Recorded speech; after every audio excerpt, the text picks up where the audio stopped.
I'll be recording it. Cool. Sorry for like cutting you off there, Ivan. Like, but No, perfect. yeah, but we will via text or anyways, we'll add you in for the intro. So cool. Thanks for the intro, Ivan. Maybe Alin, could you give maybe us like a quick intro of yourself and look what you're doing? Awesome. Hi, everyone. Thanks for joining the event. Jin, thanks for making it happen. And yeah, about myself, my name is Alin. I'm the co-founder of Vestinda, and we're building the go-to platform for trading communities. It's a marketplace putting together newcomers in the crypto space and trading experts, offering a platform where everyone, both experts and beginners alike, can build, backtest, and automate trading strategies without any coding skills.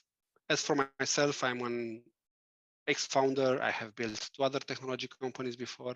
I'm also an ex-corporate player, let's say. I've been in corporate space in the past decade, mostly in fintech and crypto, building products that were launched and used by millions of people, and yeah, basically running teams and launching products, building products with great people. That was my passion. Perfect. Actually, Alin is joining us from Europe. It's a bit of a nighttime there, but like, thank you for making the time, Alin. And next up, you know who you are, Tarek. Please give us an intro. Hi everyone, thanks for having me today. So I'm Tarek, co-founder and CEO at Hyphen Labs. So a bit about me. I joined the workforce like starting 2019 as a consultant at KPMG. However, and then after KPMG, I created my first fintech startup, which is something like, if you are in the States, you know, Brex for the EMENA region. But after this, the Lebanese government collapsed on its Eurobonds and the banking system totally collapsed. I lost all my personal savings. I distrusted the centralized entities, including banks, central banks. From that point, I was like, okay, what's the best solution? It was a blockchain, decentralization. So from that point, 2020 onwards, I totally went into the rabbit hole of blockchain. And today we're creating and building out Hyphen. So at Hyphen, what we are doing, we are helping financial institutions to get access into DeFi, be it from custody, trading, and compliance. So this is what we're building, and more than happy to discuss more today. Perfect. Actually, this intro is quite relevant to the first topic because you're all founders. And the topic, of course, is Web 2.5. So it seems that pushing the product not just to the Web 3 community, but like trying to serve the Web 2 people who are, of course, like us, used to the Web 2, seems like you're needing a different approach. Like at a personal level, if you're trying to teach people about like how to use MetaMask, it's already quite difficult. But I guess much more for a business. From Ivan, Alin to Tarek, what I know, you're facing institutions and retail, mostly Web 2 community. So we were curious like on like how you are approaching this and what are the difficulties? What do they expect? What are they looking for from Web 3? Like how you guys are doing this? And maybe Tarek, what do you say? Yeah, definitely. It's a great question because like today at Hyphen Labs, we are mainly facing institutions. We are B2B solution. And when I say institutions, it's a bit tricky for us because those institutions are also financial institutions that are literally traditional based. So here makes things harder for us. So for example, let's talk about JP Morgan. If you are trying to push a financial solution for those guys, it's really hard. You're not talking about the tech here. You're talking about compliance, regulation, market sentiment, and also their operation and their technology. So here there's a challenge between, okay, I'm pushing something that is Web3, but at the same time, it has to look like Web2 for them to be able to be sold. So for us, at least within Hyphen, our approach, okay, what's blockchain used for? Blockchain used for like data storage, used for like financial services, used for payments, like whatsoever. So here we're talking about efficiency and utility rather than being a marketing or hype. So our approach is pushing for those guys a Web2 based solution. However, the infrastructure is blockchain or crypto or whatever you want to name it. So I believe the best way today to approach those guys, if we're talking about financial institutions, is having the face or interface of Web2, but the infrastructure to be blockchain. So one of the examples would be like, for example, we always talk with big firms because we're coming from a background that allows us to talk with. So we talked with like Bloomberg. Bloomberg today is building its own clearing and settlement house internally, and it's pure based on blockchain. It's a clearing and settlement house where they're making it for equities market. However, if you talk with the Bloomberg, it's pure Web2 interface. There are still Bloomberg from the interface, but like the backend is blockchain. Right. So for me, I believe. Sorry for interrupting. Like, yeah, sure. You say because like just for the demographics, you are based in the U.S. West Coast. Ivan is in the East Coast, and Alin is in Europe. Would you say this is more like U.S. based? Because I wish to ask Alin about this from the European side when it comes to institutions. Is it similar or different? Like, so is it a U.S. thing, would you say? I believe it's a U.S. thing for one reason, because the U.S., the number one sector in the U.S. is financial services. It's known, and financial services are like dominating the whole industry. From that perspective, I believe being dominated by traditional financial institutions, they are always having the say and the lead. So I believe it's a US based thing. And this will boil down, I believe, will maybe in the discussion about regulation, how the US is dealing with regulation. So I don't know. What do you think? I believe it's a US thing when it comes to like leading in financial services and being more Web2 approach when it comes to blockchain. Yeah, I mean, I'm based in US, so that at least I can, agree with many points that you said. But at the same point, like, Alin, do you have some perspective on this? Like, is it similar to this in Europe, or like, depends on which region of Europe you're looking into? Like, what would you say? Our view, guys, is more on retail, but we're going a lot. We have a lot of discussions with exchanges, for example, in Europe. Right. And exchanges, even though currently they are facing with a lot of also low volumes because of the market and so on, they are very optimistic about the future, and especially about how the regulations are playing out in Europe, for example, because MiCA will come in next year, which is something quite important. And it's, from one perspective, we're laughing here in Europe that we're innovating on regulations and not much on something else. In this area, it may help Europe to grow better than US when it comes to Web3 and crypto and adoption.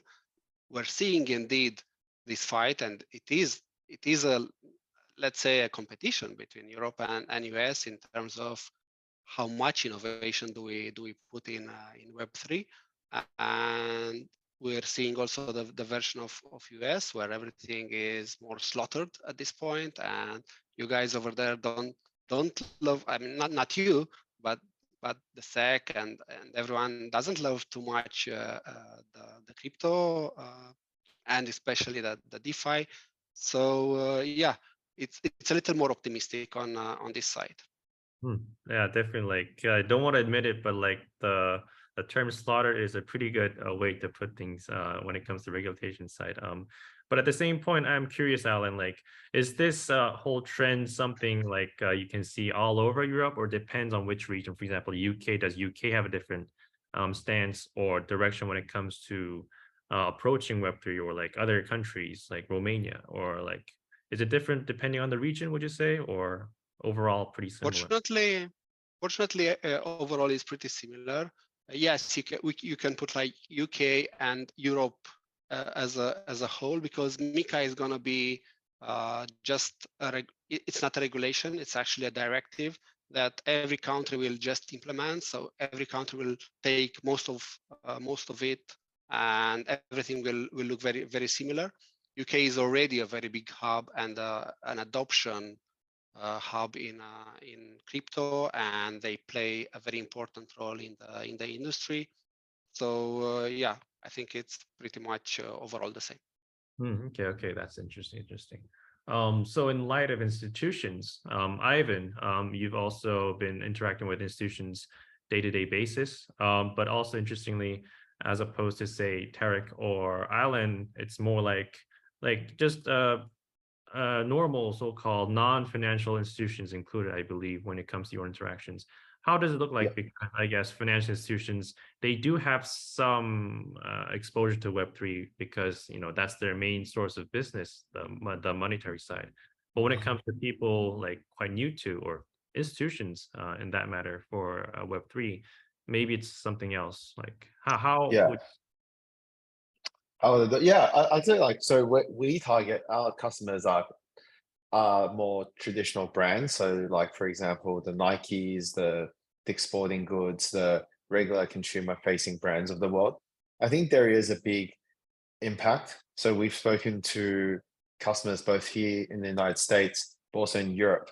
And even though, you know, technically when you're building in Web3, it's more the way we see it as a marketing arm and as a new way to reach customers. There's a lot of spillover effect from the regulatory environment.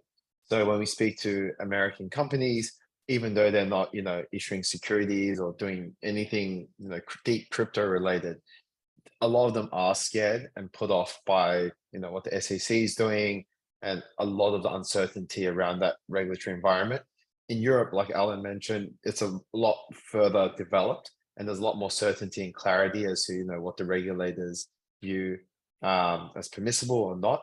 And that has really helped brands get comfortable with exploring and ideating and innovating in Web3 as a new potential marketing channel.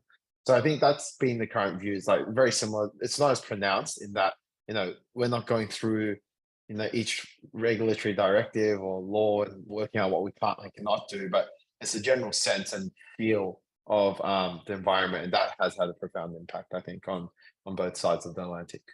Right, definitely. Like I like how this all ties into what I want to discuss next on regulation. Alan put it well. It's like more like the countries are innovating on regulation per se, rather than the business.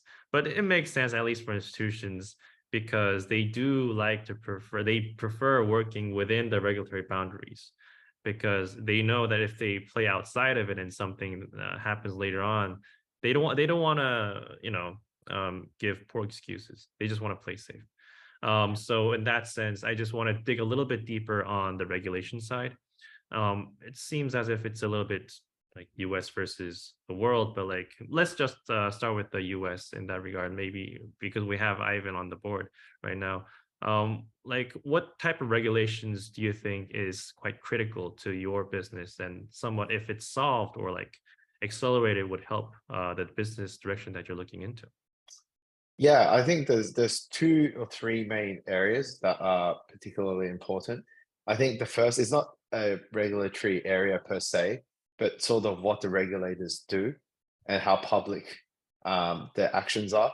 So I think in the US, one thing is that a lot of the, you know, the regulatory, you know, the hammer coming down on all these like companies, and rightly so, that's been very public and that's all over the media. I think that has had a much bigger chilling effect on Web3 in the United States compared to, let's say, Europe, where I think there's less, you know, sensationalist media coverage on the actions taken by regulators. I think the second part that's been particularly that impacts a regular consumer adoption is the on-ramp and how you get money into the system and get money out of the system. So if there's a lot of regulatory action around, you know, exchanges, that's a big way of how people get into Web3. Like whether or not, you know, there's a lot of detailed stuff around if someone, I remember like Rally, it's a creator token, whether that's a security or not, there's a lot of issues there. But just getting money and buying NFTs in the first place into the system, that's a big, that has a big impact on the overall adoption and how people see that flow. So those 2 areas, I'd say, are the main ones affecting regular consumer adoption, because that's all they see in the media is, you know, who's getting done for certain actions and how easy it is to enter the space. Okay. Give me a second. Yeah.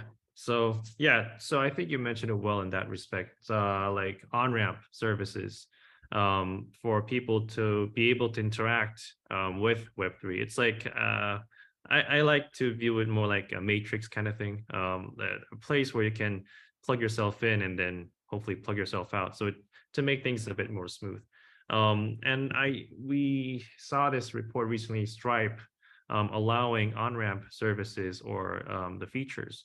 It seems that even traditional firms are trying to add features to allow Web2 people to interact with Web3, like PayPal or Square in that regard too.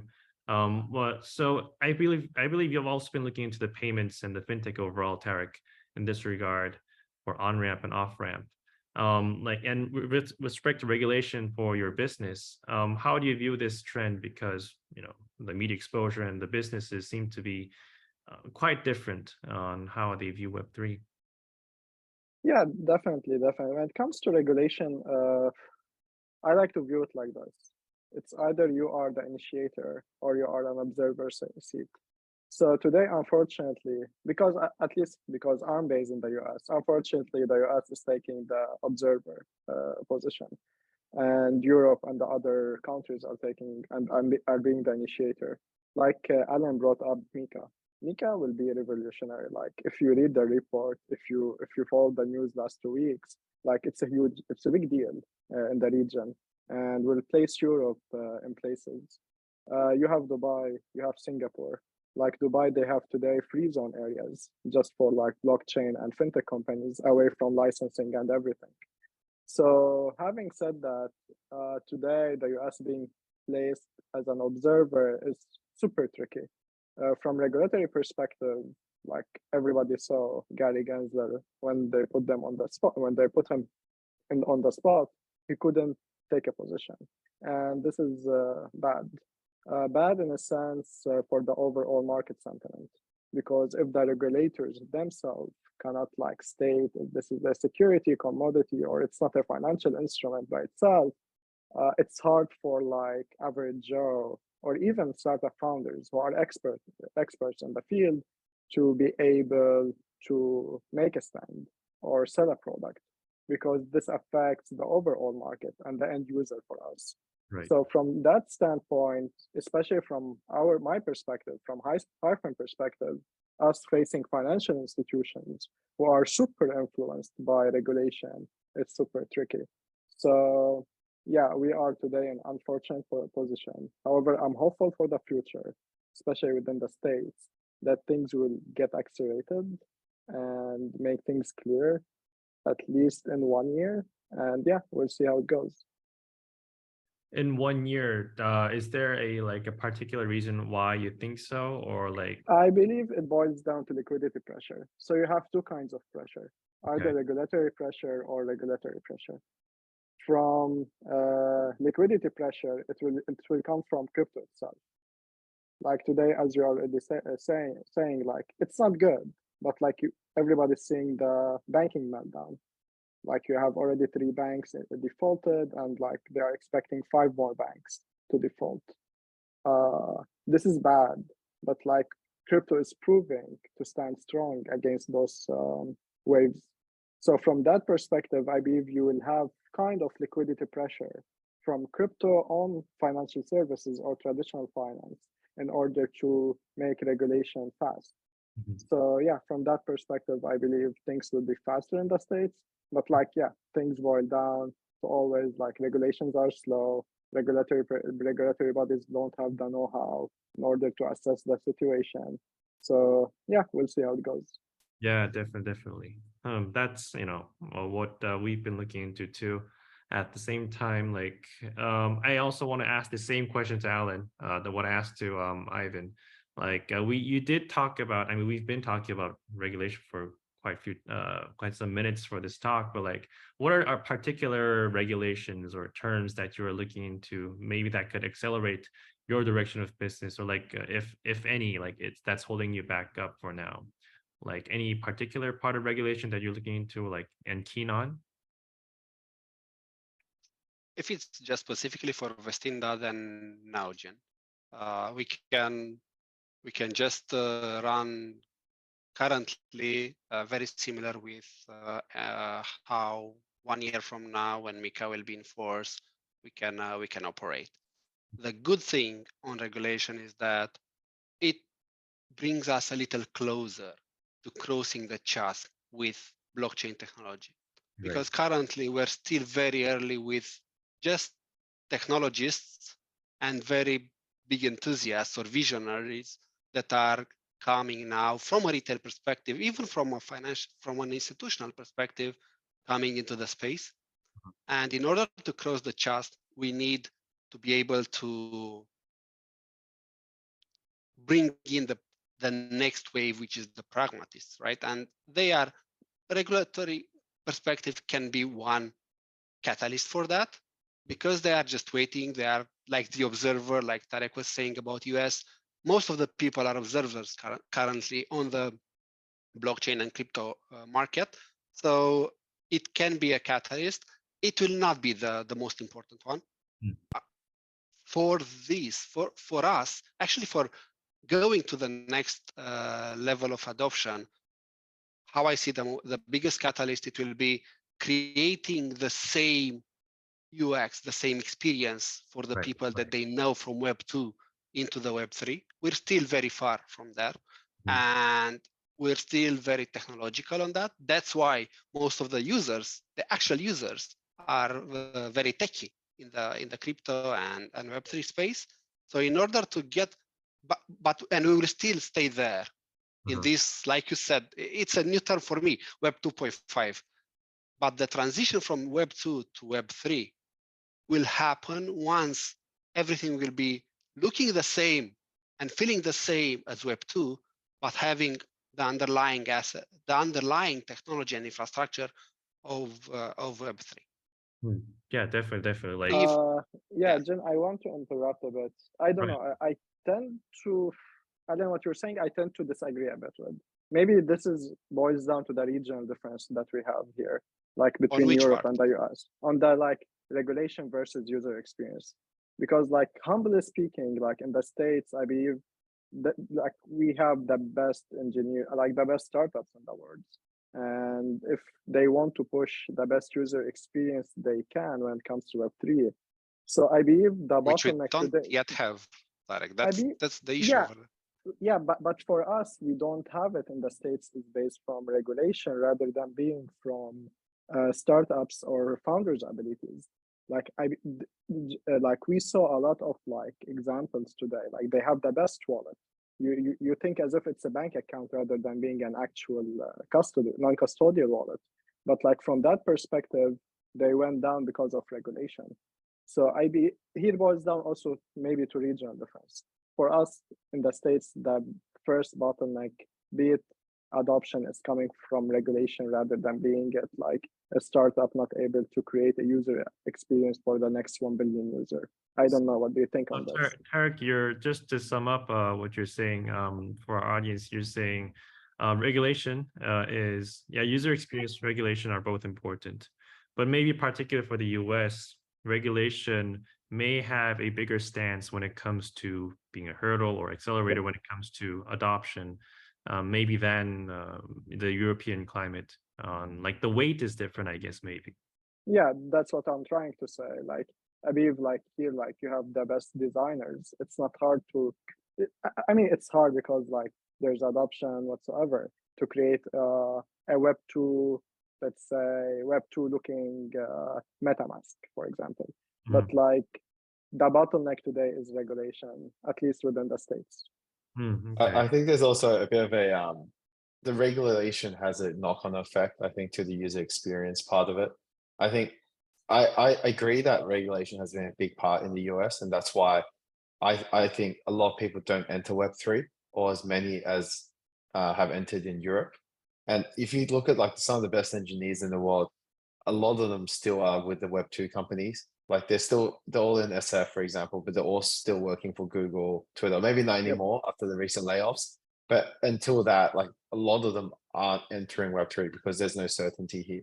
So as a result, you're only really starting to see a lot of the design work and a lot of the Web2 experiences happening now.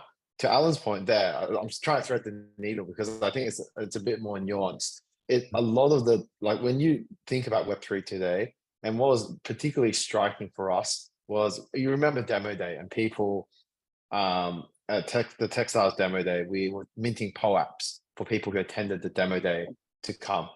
And this was, mind you, a demo day for a cryptocurrency conference, a batch. And half the people didn't know how to mint a POAP, not because it was the POAP swap, but because the wallet just wasn't working. I don't know my seed phrase, I don't know my address, I just don't know. And if these people who are very interested or interested enough to come to a demo day for a cryptocurrency accelerator don't know how to use it, there's something wrong still. I think there's a bit of both in that. Yeah. Like to sum up, like from like what I'm hearing there, I guess we the founders here like have a consensus on like the regulation aspect is important, but maybe it's more of a matter of time. Hence, maybe in a couple of years that's going to be settled. And after that, what's becoming of more importance is the UX UI part, where it feels like Web2, and but the under the hood it's Web3, maybe. Yeah. In I'll say just, sorry, just add very quickly. I'll just say an interesting parallel that we've been seeing is AI ML. Like no one cared about, like, no, I bet you half the people don't even know it's like GPT 3.5 under the hood, but everyone just cares that's ChatGPT because that's easy to use. You can type messages and it responds to you. I'd say something similar hasn't occurred in this space. And until that occurs, there just won't be mass adoption.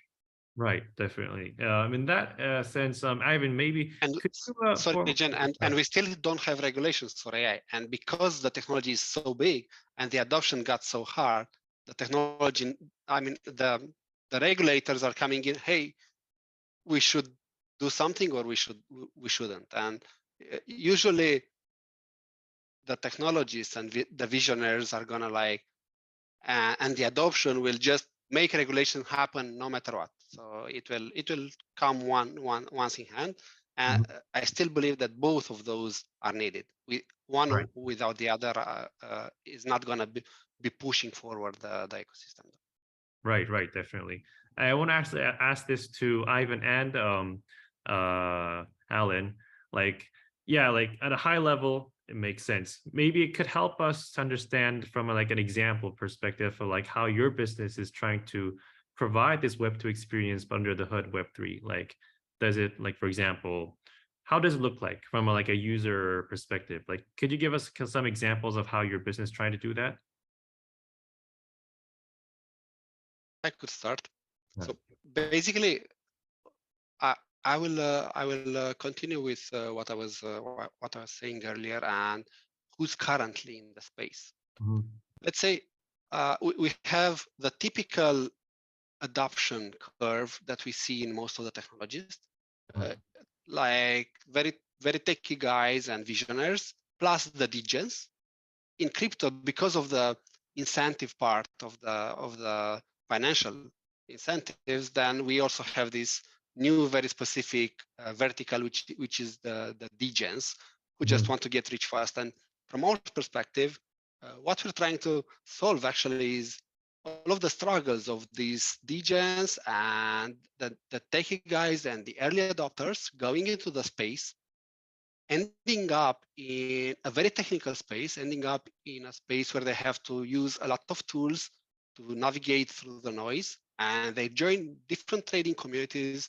They try to get information from different like experts, but there's a lot of fake experts also over there. And what we're trying, and plus, because of the regulations and because of the lack of trust, they are using multiple exchanges, multiple wallets, just to be like diversified and keep risk at minimum. And we're putting together all of these tools in one single place. And we're like the one-stop shop that will hopefully help them feel the Web3 just like they feel it right now in their bank account, in their in Europe, Revolut, Monzo, number 26 are like the bank accounts that are very good. In the States, it's probably a few others. And once you have that feel in the Web3, it's hopefully going to give you more trust, and it's going to be easier for them to onboard. That's what we're trying to do at Vestinda. Yeah. Okay. That puts things, I guess, in much a clearer picture on like how the Web2 like experience would be looking like, as opposed to directly just interacting with Web3. And I guess in that sense, Ivan, because you're dealing with people maybe less aware, exposed to Web3, the institutions that you particularly deal with, maybe it has a different in that, like, could you give an example like how the experience would be looking like from institutions as opposed to just directly doing Web3? Yeah, so for us, what we're doing at Moss is we're helping these companies reach these non-native audiences more easily. So just an example of a use case, one of our initial customers, they're a really big sports retailer in Europe. What they've done is they've started launching and using NFTs and digital assets as a way to reward their customers. So for example, if you buy a shoe, like a running shoe, inside the box, you can mint and get a NFT airdrop to you. Right. Where the magic happens is that as a consumer, you don't care that it's an NFT. In fact, you'd rather it not be an NFT given the current climate. But there's a bunch of words, like you can call it digital asset, digital collectible.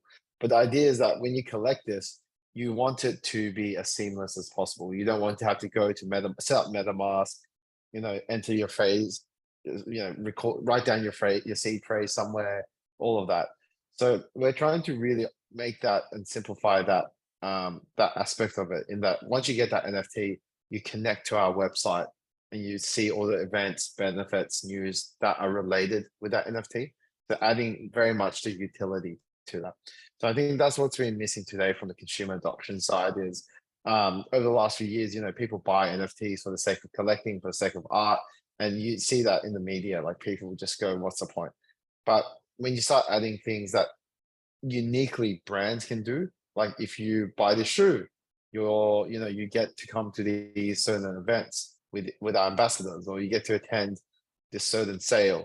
These are the experiences that make it worth it for customers to get involved and get engaged into this ecosystem.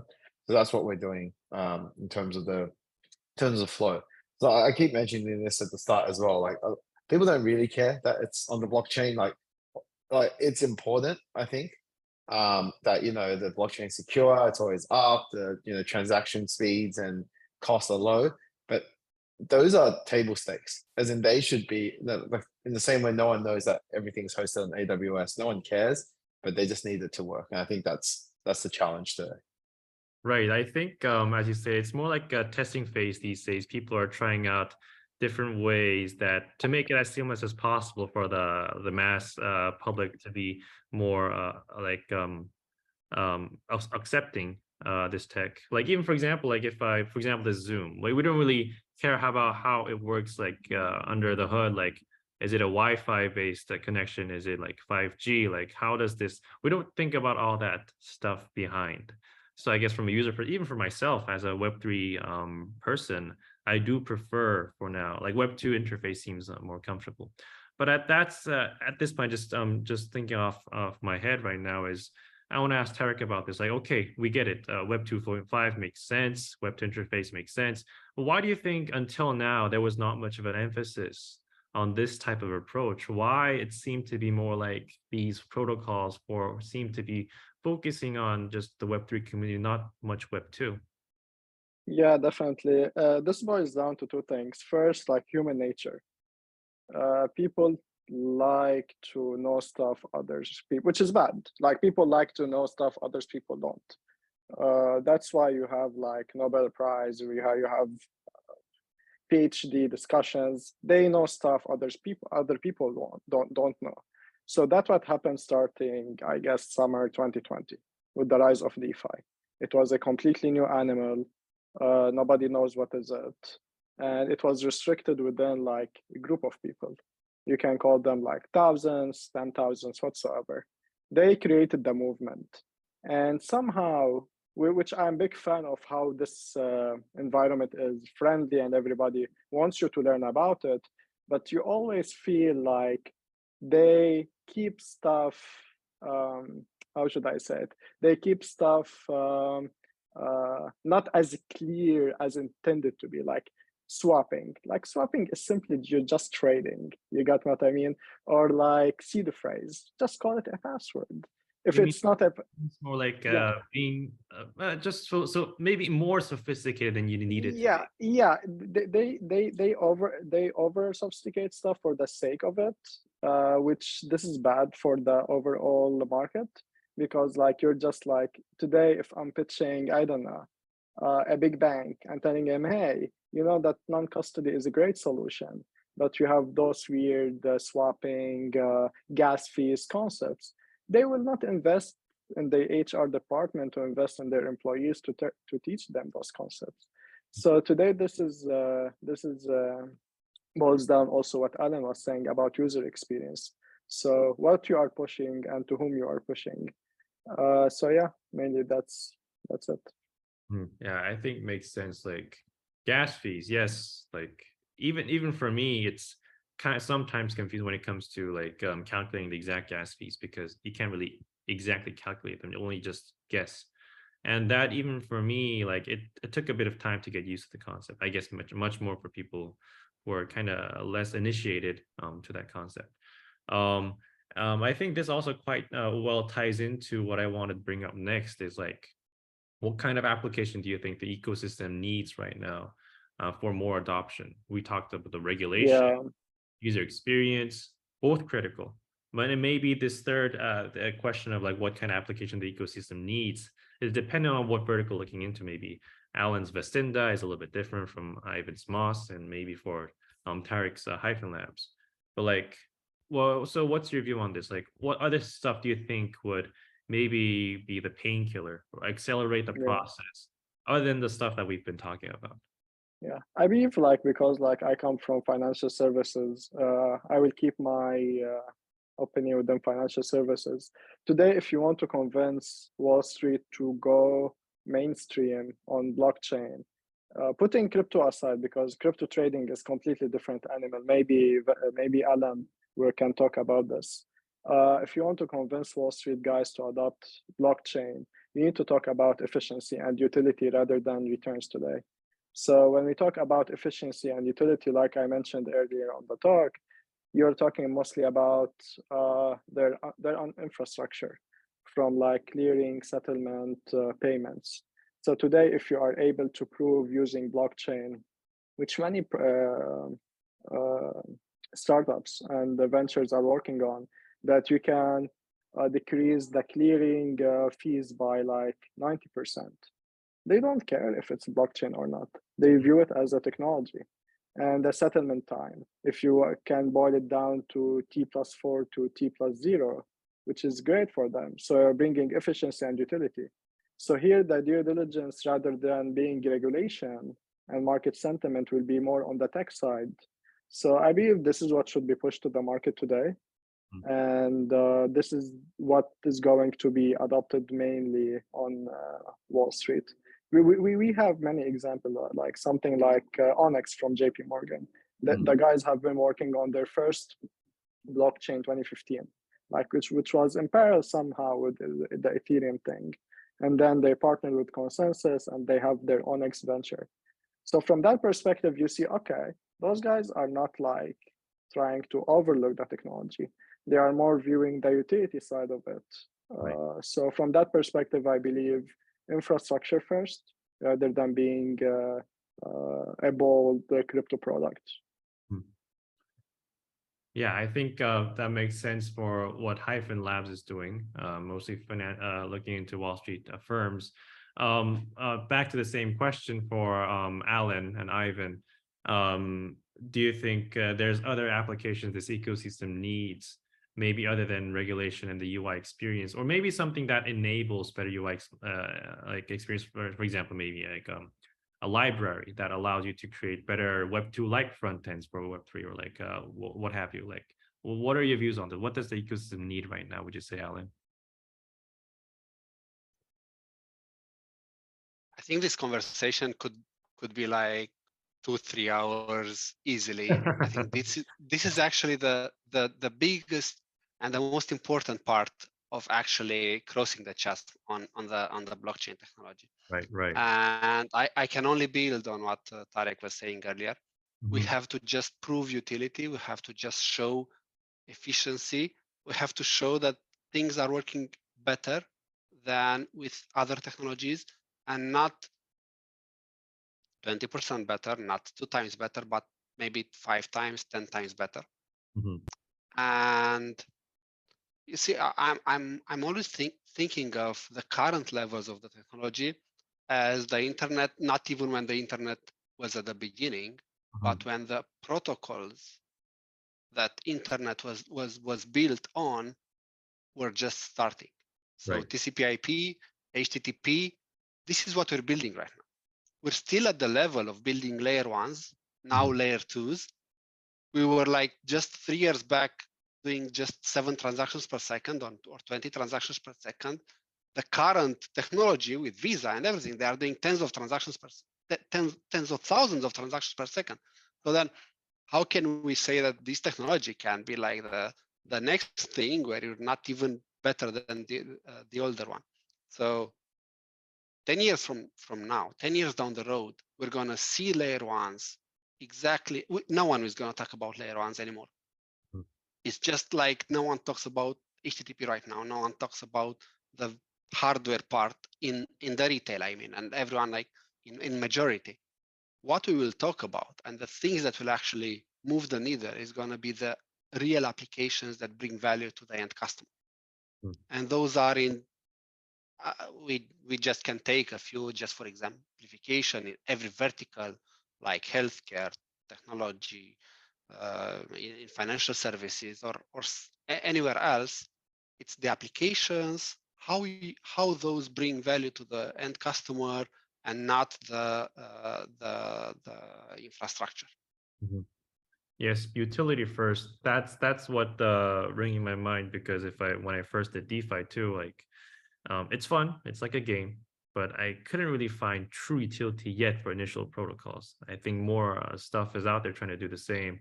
Like Ivan, do you also agree with that? Like for us, like maybe the ecosystem as a whole, utility-based, like proving to the market, saying, "Hey, we got actual value," is the next step that the ecosystem needs, other than say regulation and the experience-wise. Yeah, I completely concur with what Tarek and Alin have said.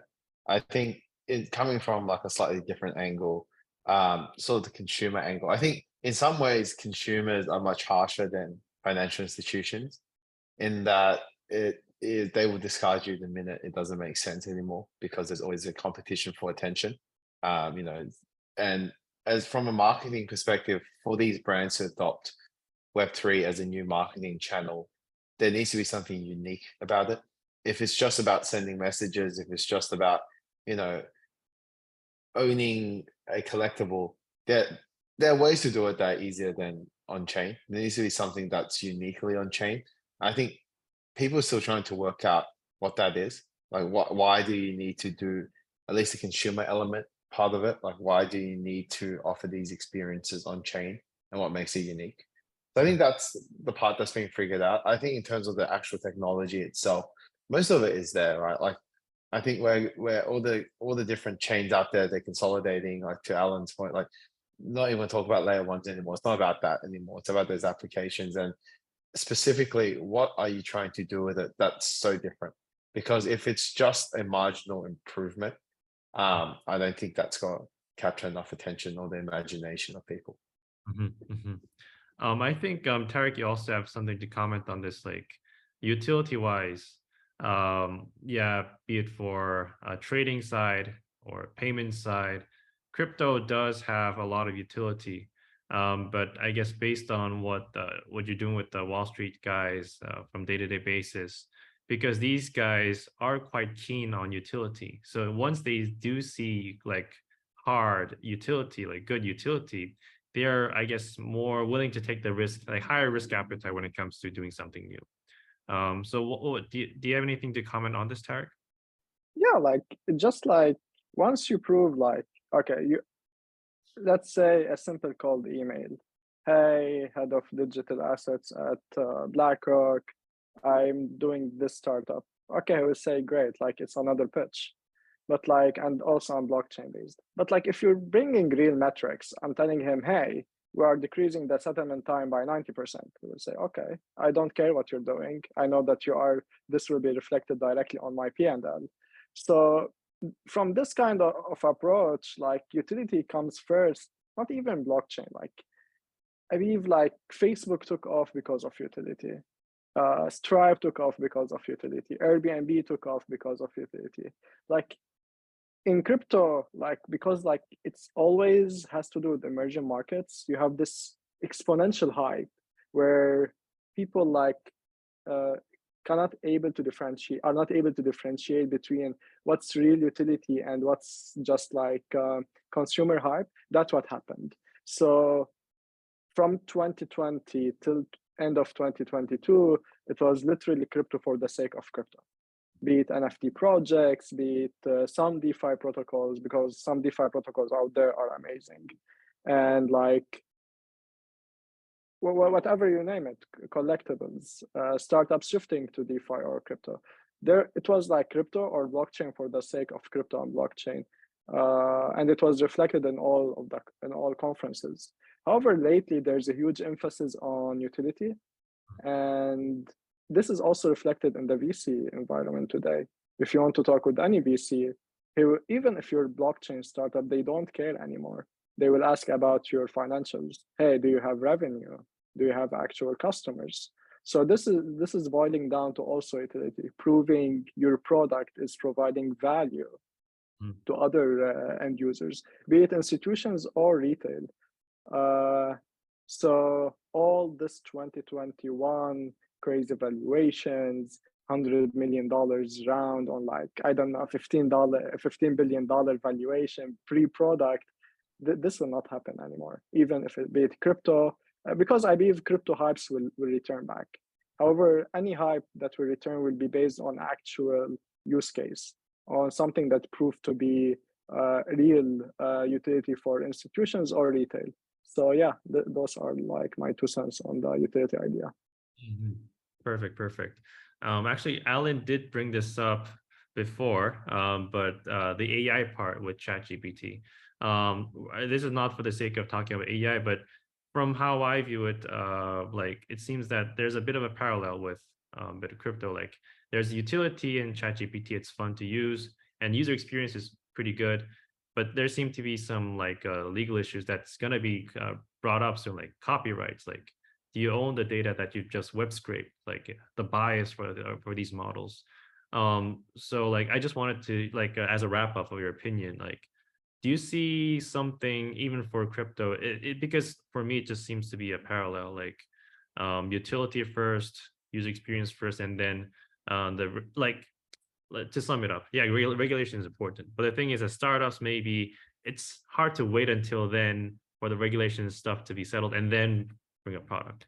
But do you see value in just focusing on the utility first, regardless of regulation, and then hope the regulation catches on later?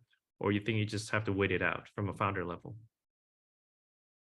I'll pitch in first on this one because I think there's the best parallel that we can have for utility versus regulation versus user experience. So ChatGPT is already 100 plus million users, right? And there's no regulation around AI. Crypto has like 30 million active addresses on chain. Okay, it has like a few 100 million users also on different centralized exchanges and so on, but the regulation is already started since years back. And there's a very important item around this, which may become a debate, but I'm not putting it like, it's not any kind of conspiracy theory or something. There is a fundamental difference between the two technologies. And the one that we all know of is the actual decentralization and the possibility of eluding the governments, right? Or eluding some of the current rails, which no one will allow to happen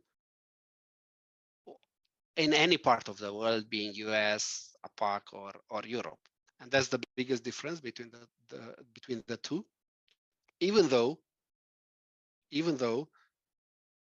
AI will have a much bigger impact on jobs losses, and a lot of people will lose a lot of money and a lot of jobs, and a lot of people will just get into very bad situations because of AI, more than a few millions lost in a meltdown in crypto. That's interesting. Other comments on this, Ivan? Yeah, my perspective is similar in that like AI and ML is not new, right? Like it seems like it's just come to the fore in the last 6 months, but it's been around. It's, you know, the simplest form I can think of is just a regression model, right? That's the simplest, you know, AI there is. That's been around forever, but I think it's only really come to the fore recently because people have seen that it's in a way that's digestible to people. And you know, ChatGPT is the best example of that. But now there's a lot of startups that are using, you know, these large models. They use Fred or BERT, sorry, and essentially they can apply it into very specific verticals, and they can make it very useful. I think that's something that's missing, is that, you know, right now there's still a lot of development of the core technology in blockchain, and people are still trying to, you know, scaling solutions have only recently come to the front, like the last 2 years. You know, the whole Ethereum, I remember 2 years ago, it cost $50 to do something on Ethereum layer 1. So like, we're still very nascent in that space. It's not like it's been, we've been out here for that long. I know that, you know, there's a lot of whole work, like cryptography work being done, but it's still relatively new technology. I think it just takes time for people to think of the use cases and applications that, you know, people have been thinking for decades about for AI and ML. Right, definitely. I guess that's a good parallel, the exposure and how we feel more comfortable with this stuff because it's been hanging around for decades. Tarek, do you have any other thoughts on this or other things you wish to add? Yeah, like it's too new word, like what Ivan said, like machine learning, artificial intelligence has been like for the last, like the wave started in 2015 and the technology itself started 2010. So there's nothing new. However, like it boils down to where you reach a point in technology where like it really has, like, now I reiterate back on the utility. It really has direct utility, because I come from kind of trader perspective background. So we know that AI and machine learning in trading didn't take off because there was no actual utility and that much benefit for traders in order to maximize their trading algorithms. So from that perspective, I believe, like what Ivan said, it reached a point where, okay, it's a technology where it can get mass adoption. And I wish, and I'm hopeful, where blockchain or even crypto trading can reach this point. I believe this will be pushed more by regulation, and we can expect in like 4 or 5 years, we can reach there by like more technology, more useful use cases. Okay. Yeah, I thought we wish to talk about a bit more on AI stuff, like as we can talk about hours about this stuff. And as Alin said, the last topic of the application the Web3 community needs, that's also like hours worth of talk. But like we have about like 10-15 minutes left. I do wish to leave a bit of time for the audience or any of us who may have questions on what we talked about, or to our founders, our speakers, on like their business and how they're doing it. So like, yeah, for the audience, feel free to ask it on the message, the chat box, or directly via Zoom. Yeah. So in the meantime, do you mind, guys, if you could leave on the chat room your contacts, such that if people want to reach out to you via email or LinkedIn or maybe your company website, that could help. Also, while doing that, for the audience, as the BHBC host, I was hoping if you could take a look into the survey. We just want to better our experiences and come up with better talks and how you felt with this one.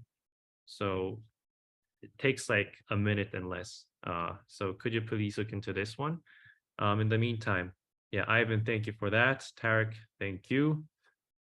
Alin, thanks. Any other questions? Hey guys, yeah, I do have a question. Great talk. Thank you so much for organizing this, Jen. I really appreciated you guys talking a lot about. I know we went a little bit into AI, but like I think that's what everyone's doing right now, so don't worry about that. I think everyone in crypto is having a conversation about AI, but I was very curious about your conversations because all of you are all over the world, right? Some of you are not in the same places that not everyone's in Silicon Valley, but by the way, I'm Sid, and I work very closely with the Drapers, and they're the biggest proponents of understanding of, I think entrepreneurship and regulation, and maybe the lack thereof, is leading to a exodus within the United States. And I guess within your realms, I know a lot of you are working around the world. What are you seeing as the most native place to understand, like the most welcoming place? Like, for example, I could say UAE and UK right off the bat, they're super welcoming to your crypto. But what are you seeing as increasingly like emerging hubs of innovation and more, I guess, not lack of regulation, but assistive regulation for, budding entrepreneurs to actually build their, companies, and especially, I think we're losing the war, especially right now in the States. So, I'd love to learn about what you guys are seeing.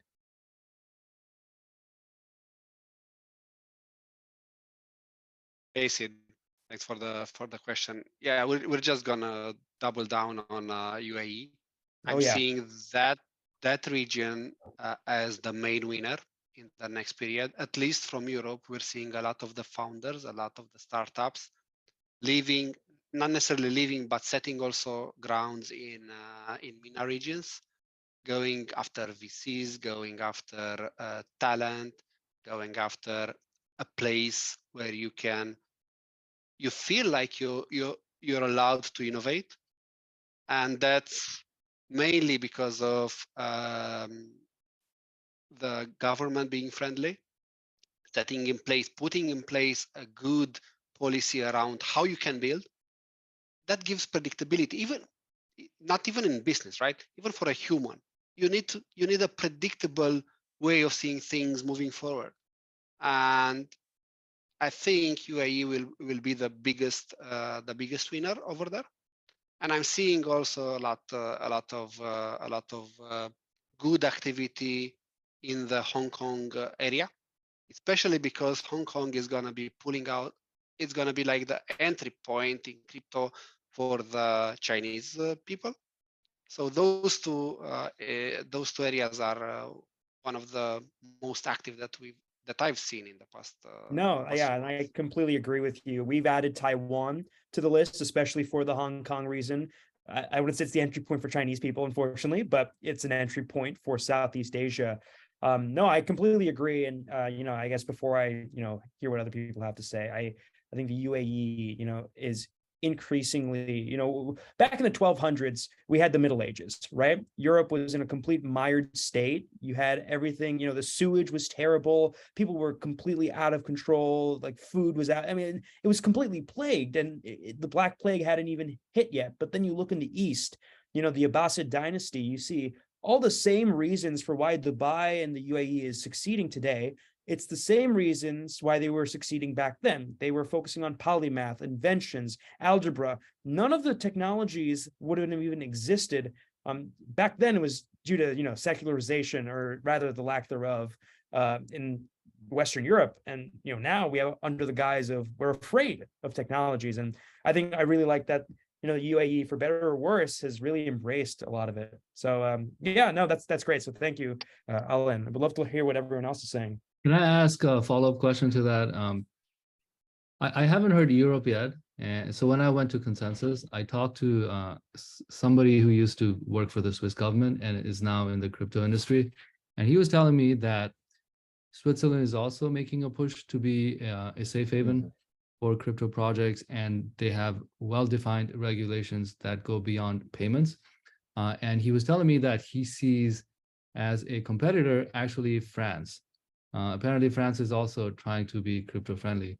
But I didn't hear Switzerland or France from you guys. So I'm curious. Maybe my information came from a highly biased source. No, I think like yeah, please go ahead, Ivan. sorry, I was just going to mention one thing. I think it's everywhere outside the United States, and I think you need to look deeper into why. Like if you're the United States, you have your dollar is the reserve currency of the world, right? That gives you tremendous power that you will never give up, and you shouldn't give up. So there's always got to be this thing in the background regarding any form of regulation in the United States, is that this is a great source of power, and that's just not going to go away. So to add to what Alin says, I think like everywhere else that isn't the reserve currency of the world, then I think there's much more willingness to adopt because there's nothing to lose, right? Like, yes, maybe the pound used to be that back in the day, but it isn't anymore. Similar with maybe the different currencies around the world. So I think that's a thing that overhangs this whole discussion, is sort of that historical reason why. Absolutely, I agree with you. It's all about the power of the dollar, and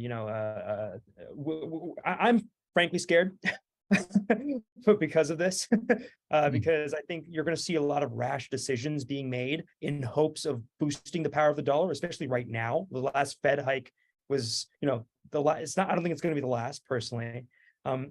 But adding to Swaroop's point, and before I sort of give it back, but Switzerland I can comment on, but France, I'll leave it to these guys. But we do have a member fund from the Draper Network in Switzerland. And yes, the regulations have been so assistive for them because it makes them easier for them to, I guess, quote unquote, register and have legal compliance to actually invest in a lot of the, the founders would know, the token warrants and the, simple agreement for future tokens, and invest internationally. And it's, Blockchain Valley Ventures is the name of our member fund there. And yeah, I mean, they're killing it. Switzerland is becoming, quite literally a little bit more of a positive zone for its neutrality in crypto. But France is beyond me. I hear, so the Ethereum Foundation is based in Switzerland. And I also hear like Polkadot and other projects their foundation are based there too. Yeah, so a lot of people, they do like a nonprofit structure in Switzerland, and then underneath that nonprofit structure they have in Switzerland, they'll have the for-profit venture. So Casper Labs, you said Polkadot, you said, Ethereum Foundation, they'll have the quote unquote for-profit entities under the nonprofit incorporation mainly it's in Zug, Switzerland, right? ZUG. I don't know how to say it, but yeah. That's what I hear.